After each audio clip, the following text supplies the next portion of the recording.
से अधिक का ट्रांजैक्शन करते हैं तो आपको उसके लिए भुगतान करना होगा, यानी कि इंटरचेंज शुल्क देना होगा। 1.1% शुल्क लगेगा अगर आप यूपीआई से 2000 से अधिक का ट्रांजैक्शन करते हैं। सटीक खबरों का सीधा असर। आप देख रहे हैं एनसीआर समाचार। अगर आप भी यूपीआई का इस्तेमाल पैसों की लेन देन के लिए करते हैं तो आज की ये खबर आपके लिए है। ये खबर आपके लिए बेहद जरूरी होने वाली है, तो इसलिए इस वीडियो को पूरा एंड तक जरूर देखिएगा। आपने ये बात अभी तक तो सुनी ली होगी कि अगर आप यूपीआई पर 2000 से अधिक का ट्रांजैक्शन करते हैं तो आपको उसके लिए भुगतान करना होगा, यानी कि इंटरचेंज शुल्क देना होगा। जी हाँ, ये खबर उतनी ही सच है जितना आपने सोचा था। ये खबर बिल्कुल सच है और आपको बता दें कि एनपीसीआई यानी कि national payment corporation of India ने भी इस खबर पर मुहर लगा दी है। लेकिन किसको देना होगा, कितना देना होगा और कैसे देना होगा, क्या ये सभी के लिए है? क्योंकि अगर देखा जाए आज के समय में कोरोना काल के बाद जितने भी लोग हैं, चाहे वो छोटा सा रेहड़ी पर सब्जी बेचने वाला व्यापारी ही क्यों ना हो या शोरूम का व्यापारी ही क्यों ना हो, कोई भी हो, सभी यूपीआई का इस्तेमाल करते हैं। सभी के पास उनका पेमेंट सोर्स ये बन चुका है और सभी यही चाहते हैं कि उनके पास जो पेमेंट आए वो इसी के जरिए आए। तो क्या छोटे व्यापारियों को भी इसका भुगतान करना होगा या फिर ये केवल बड़े व्यापारियों के लिए है? और दूसरी तरफ अगर हम आम लोगों की बात करें जो नॉर्मल ट्रांजैक्शंस करते हैं, सामान्य तौर पर एक दूसरे को पैसे भेजते हैं, क्या उन्हें भी ये शुल्क देना होगा? आपको बता दें कि ऐसी खबरें लगातार वायरल हो रही है कि 1.1%, जी हाँ, आपने बिल्कुल सही सुना, 1.1% शुल्क लगेगा अगर आप यूपीआई से 2000 से अधिक का ट्रांजैक्शन करते हैं। और ये तब से होगा, ये नए वित्तीय मंथ से शुरू होगा, यानी कि नया वित्तीय साल, यानी कि आपका जो न्यू फाइनेंशियल ईयर शुरू होने वाला है 1 अप्रैल से, उस दिन से ये लागू हो जाएगा। लेकिन क्या एनपीसीआई ने इस पर मुहर लगाई है?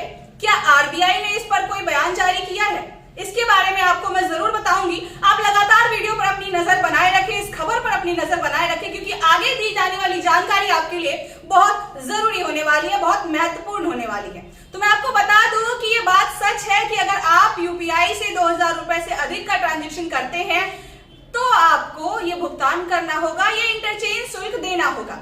लेकिन ये केवल उन्हीं लोगों के लिए है जो लोग व्यापारी हैं या जो व्यापारियों को पैसे दे रहे हैं, यानी कि आपके और मेरे जैसे सामान्य यूजर्स पर ये लागू नहीं होता है।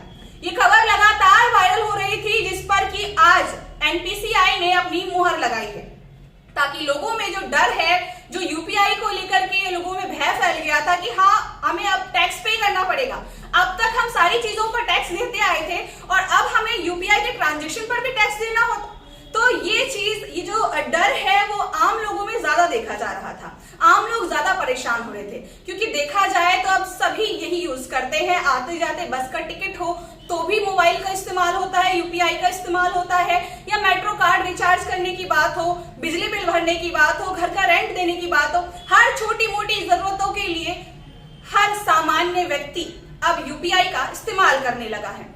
तो ये भी वजह थी कि लोगों में डर का माहौल बन गया था, तो जिस पर एनपीसीआई ने अपनी मुहर लगाई और ये साफ कर दिया कि ये शुल्क सभी के लिए नहीं है, यानी कि अगर आप छोटे मोटे ट्रांजैक्शन करते हैं तो उस पर ये लागू नहीं होता है। ज्यादातर यूपीआई का ट्रांजैक्शन जो होता है वो एक खाते से दूसरे खाते में होता है। आपको बता दें कि एनपीसीआई की रिपोर्ट के मुताबिक 99.9% एक अकाउंट से दूसरे अकाउंट में पैसे डालने के लिए ही यूपीआई का इस्तेमाल किया जाता है। तो जो 0.1% है वही केवल मर्चेंट के लिए होता है, व्यापारियों के लिए होता है। तो ऐसी स्थिति में ही ये शुल्क लागू होगा।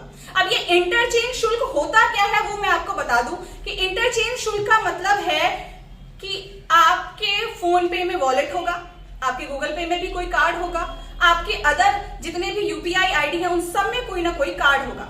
अगर आप उन कार्ड में, उन वॉलेट में अपने पैसे रखते हैं और उससे ट्रांजैक्शन करते हैं तो आप पर ये चार्ज लागू होता है, आपको ये शुल्क देना होगा। लेकिन अगर आप ऐसा नहीं करते हैं, आप डायरेक्ट एक अकाउंट से दूसरे अकाउंट में पैसे डालने के लिए यूपीआई का इस्तेमाल करते हैं तो आप पर ये लागू नहीं होता है। तो आइए जानते हैं कि आखिर किस पर और कितना ये लागू हो रहा है, किस व्यापारी को कितना प्रतिशत इसका टैक्स देना होगा, किस व्यक्ति को कितना देना होगा। अगर आप एक सामान्य यूजर हैं और आप किसी व्यापारी को पे कर रहे हैं तो भी आपको ये शुल्क देना होगा, लेकिन अगर आप किसी सामान्य व्यक्ति को पे कर रहे हैं, यूपीआई कर रहे हैं, उनके अकाउंट में पैसे डाल रहे हैं, तो ऐसी स्थिति में ये लागू नहीं होता है। तो आइए एक नजर डालते हैं कि आखिर किसके लिए कितना शुल्क देना है और किस पर कितना प्रतिशत लागू होता है।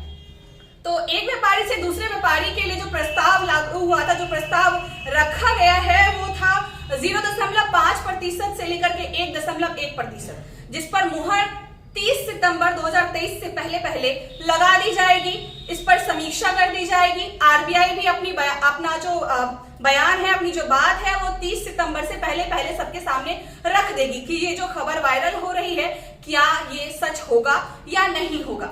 फिलहाल मैं आपको बता दूं कि अगर आप ईंधन के लिए पैसे दे रहे हैं तो आपको 0.5% उस पर टैक्स देना होगा। दूरसंचार, डाकघर या कृषि के मामले में 0.7%।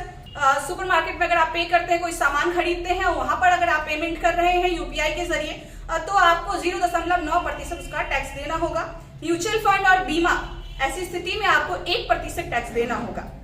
इस पर अभी भी मैं एक बार फिर से ये बात दोहराना चाहूंगी कि अभी तक इस पर आरबीआई और एनपीसीआई की कोई भी बयान सामने नहीं आया है, कोई भी, और ना ही उन्होंने इस बात पर अभी तक मुहर लगाई है।